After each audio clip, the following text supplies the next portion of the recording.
मेरे प्यारे साथियों, नमस्कार। दोस्तों, आज मैं कुछ छोटी-छोटी लेकिन बहुत ही महत्वपूर्ण खबरों के बारे में आपसे बातें करने जा रहा हूँ और ये जो खबरें हैं, ये स्पेशली मुझे अभी जो प्री एग्ज़ाम होने हैं, उसकी दृष्टि से बहुत महत्वपूर्ण मालूम पड़ रहे हैं।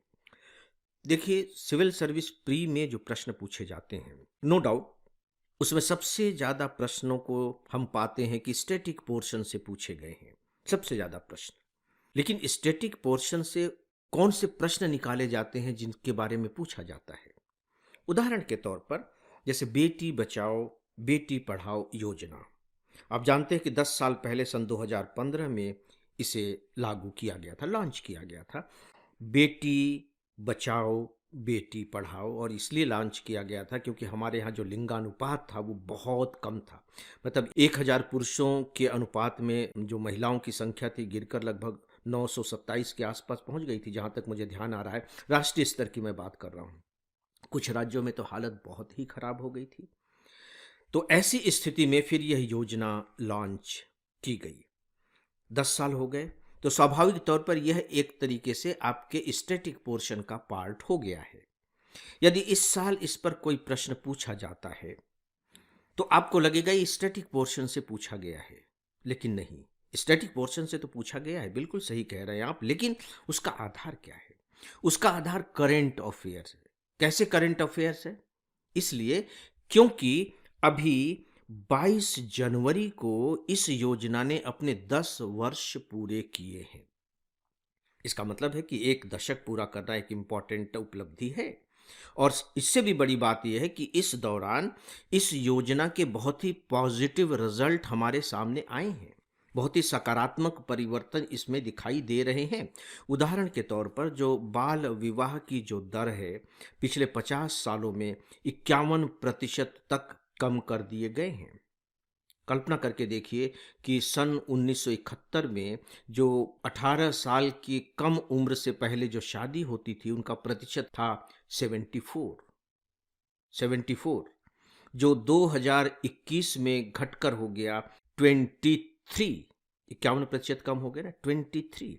अब हमारे यहाँ 23% जो विवाह है, अभी भी बाल विवाह होते हैं। हालांकि यह भी अभी बहुत ज़्यादा है और इसे शून्य करने का लक्ष्य है।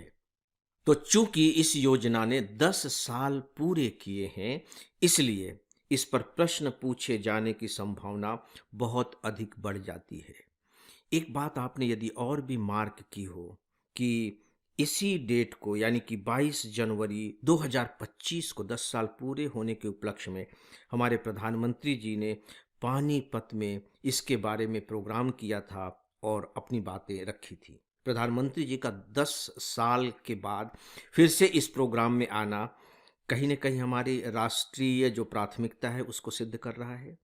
इसका मतलब है कि आपको सतर्क हो जाना चाहिए और बेटी बचाओ बेटी पढ़ाओ योजना के बारे में बहुत ही डिटेल्स तैयारी होनी चाहिए आपकी।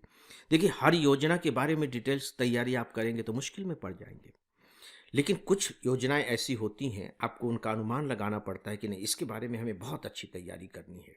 तो उसी में एक जो योजना है वो है बेटी बचाओ बेटी पढ़ाओ योजना। प्लीज़ इसके बारे में बहुत अच्छे से तैयारी करें, जो यूपीएससी के स्टैंडर्ड का हो। सामान्य सी जानकारियों से बात नहीं बनेगी।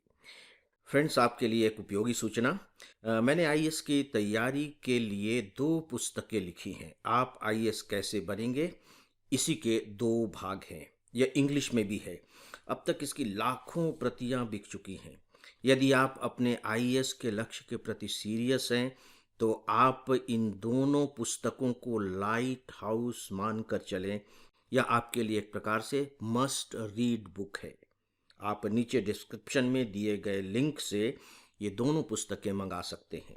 जो अगला प्रोग्राम है दोस्तों, वह है राष्ट्रीय स्वास्थ्य मिशन, जिसे एनएचएम के नाम से जाना जाता है। ये जो राष्ट्रीय स्वास्थ्य मिशन है, ये 2013 में शुरू किया गया था। और जब 2013 में इसे शुरू किया गया था, तो इससे पहले जो 2 योजनाएं चल रही थी, उन दोनों को मिलाकर के एक कर दिया गया, नेशनल रूरल हेल्थ मिशन, यानी कि राष्ट्रीय ग्रामीण स्वास्थ्य मिशन, और राष्ट्रीय नगरीय स्वास्थ्य mission, national urban health mission. इन दोनों को मिला करके राष्ट्रीय स्वास्थ्य मिशन 2013 में लॉन्च किया गया। दरअसल ये महत्वपूर्ण इस साल के एग्जामिनेशन के लिए इसलिए है क्योंकि इसके जो पिछले 3 साल के जो उपलब्धियां रही हैं, जो प्रगति रही है, उनकी समीक्षा की गई और उनकी समीक्षा करने के बाद बाकायदे प्रेस कॉन्फ्रेंस किया गया और सरकार ने इसके बारे में जानकारी दी और उसने जानकारी दी कि पिछले 3 सालों में इस कार्यक्रम ने बहुत अच्छी प्रगति की है। इसके ढांचे में कुछ परिवर्तन किया गया और उसके परिणाम स्वरूप 3 सालों में लगभग 12 लाख से अधिक स्वास्थ्य कर्मी इस मिशन से जुड़े। 12 लाख से अधिक स्वास्थ्य कर्मी, और पिछले 3 सालों में खासकर शिशुओं और माताओं के स्वास्थ्य, बीमारियों के उन्मूलन और स्वास्थ्य के बुनियादी ढांचे में इस मिशन का बहुत ही उल्लेखनीय प्रभाव रहा है। यानी कि बाकायदे शिशु और माताओं के स्वास्थ्य से संबंधित बहुत सारी उपलब्धियां प्राप्त की गई हैं। इनकी जो मृत्यु दर थी वो कम हुई है और खासकर जो बीमारियां होती हैं जैसे टीबी, मलेरिया, कालाजार, डेंगू, लेप्रेसी, वायरल हेपेटाइटिस, इन सब बीमारियों के खिलाफ जो कार्यक्रम चलाए गए उसमें नेशनल हेल्थ मिशन का बहुत बड़ा रोल रहा है और इस तरह के कार्यक्रमों में नेशनल हेल्थ मिशन ने बहुत ज़्यादा मदद की है। अब जो सबसे इम्पोर्टेंट पॉइंट है वो ये माना जा रहा है कि यदि हम इसे इसी तरह से आगे बढ़ाते रहे तो इसमें कोई दो राय नहीं है कि जो एसडीजी के लक्ष्य हैं, ध्यान दीजिएगा, एसडीजी के लक्ष्य जो 2030 तक हमें हासिल करने हैं उसे हम प्राप्त कर लेंगे। इसी के साथ ही अब देखिए कि एसडीजी इंपॉर्टेंट हो जाता है। एसडीजी क्या है, क्या आपको इसके बारे में मालूम है? एस सस्टेनेबल, डी डेवलपमेंट, जी गोल। सस्टेनेबल डेवलपमेंट गोल यानी कि धारणीय विकास लक्ष्य 2030 तक के लिए निर्धारित किए गए हैं और उसमें कुछ पैमाने बताए गए हैं, कुछ एरियाज दिए गए हैं कि उनमें हमको यहाँ तक पहुँचना है। भारत इसकी कोशिश में लगातार लगा हुआ है। बहुत से क्षेत्रों में हम अभी काफ़ी पीछे भी हैं, लेकिन ये माना जा रहा है कि शायद स्वास्थ्य के क्षेत्र में हम इसे हासिल कर लेंगे। एक बड़ी उपलब्धि यह भी रही है कि पिछले 5 वर्ष तक के बच्चों की मृत्यु दर में 75% तक की कमी आई है। तो इसीलिए फ्रेंड्स, राष्ट्रीय स्वास्थ्य मिशन यह भी आपके लिए एक इम्पॉर्टेंट टॉपिक हो गया है। प्री एग्जामिनेशन की दृष्टि से प्लीज़ इसकी भी आप ठीक ठाक तैयारी रखें। कुछ दिनों पहले की खबर है 8वें वेतन आयोग को लेकर, शायद आपने इसके बारे में खबरें पढ़ी होंगी। 8वां वेतन आयोग गठित कर दिया गया, इसकी घोषणा कर दी गई है। ये वेतन आयोग क्या है? इस वेतन आयोग का संबंध, याद रखिए, केंद्र सरकार के कर्मचारियों से होता है और ये जो आयोग का गठन किया गया है ये केंद्र सरकार के द्वारा किया गया है। केंद्र सरकार के जितने भी अधिकारी और कर्मचारी होते हैं उनको सरकार सैलरी देती है, लेकिन समय के साथ साथ सैलरी को भी चलना चाहिए क्योंकि महंगाई बढ़ती चली जाती है। तो अब महंगाई के साथ सैलरी का कैसे तालमेल बिठाया जाए, नंबर एक। दूसरा ये है कि प्राइवेट सेक्टर भी है, तो प्राइवेट सेक्टर की सैलरी के साथ कैसे सरकारी सैलरी का भी एक व्यावहारिक स्तर बना रहे, तभी तो सरकार में भी टैलेंट आएगी, नहीं तो लोग प्राइवेट में जाने लगेंगे। तो इन सारी बातों को ध्यान में रख करके हर 10 साल के बाद पे कमीशन बैठाया जाता है, क्या कह लीजिए, उसका गठन किया जाता है। ये जो पे कमीशन है ये फिर अपनी सिफारिशें देती है कि सरकारी जो अधिकारी और कर्मचारी हैं कि उनके वेतन में इतने बदलाव किए जाएं, इस फार्मूले के आधार पर बदलाव किए जाएं।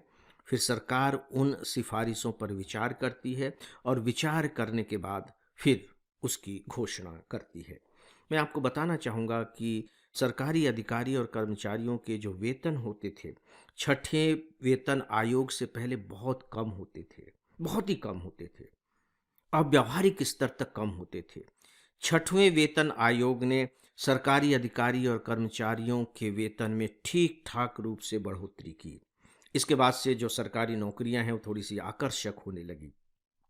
फिर 7वां वेतन आयोग आया, उसमें भी उसको इंटैक्ट रखा गया और वेतन में थोड़ी वृद्धि की गई और अब 8वें वेतन आयोग का गठन किया गया है। 2 शब्द मैं आपको और बताना चाहूँगा जब आप इससे संबंधित खबरें पढ़ेंगे तो 2 शब्द आपको मिलेंगे या इससे पहले मिल चुके होंगे। एक है मूल वेतन और दूसरा है डीए। मूल वेतन जैसे मान लीजिए कि किसी का मूल वेतन 10,000 रुपए है, ठीक है, उसे 10,000 रुपए मिल रहे हैं। तो 6 महीने में महँगाई बढ़ जाती है। बढ़ती तो हर महीने है, लेकिन सरकार काउंट करने के लिए 6 महीने का समय लेती है, यानी कि साल में 2 बार वो सरकारी अधिकारी कर्मचारियों के वेतन बढ़ाती है। तो जो 6-6 महीने में वेतन वो बढ़ाती है उसे कहा जाता है डीए, डियरनेस अलाउंस, डीए। यानी कि चूंकि इन 6 महीने में इतनी महंगाई बढ़ गई है, तो आपके मूल वेतन में फिर वो निर्णय लेती है कि 3% या 4% की वृद्धि की जाती है। जैसे किसी का मूल वेतन है 10,000 रुपये और सरकार कह रही है कि 3% की वृद्धि की जाएगी, तो 10,000 का 3% कितना होगा, जोड़ लीजिए, 300 रुपये होंगे।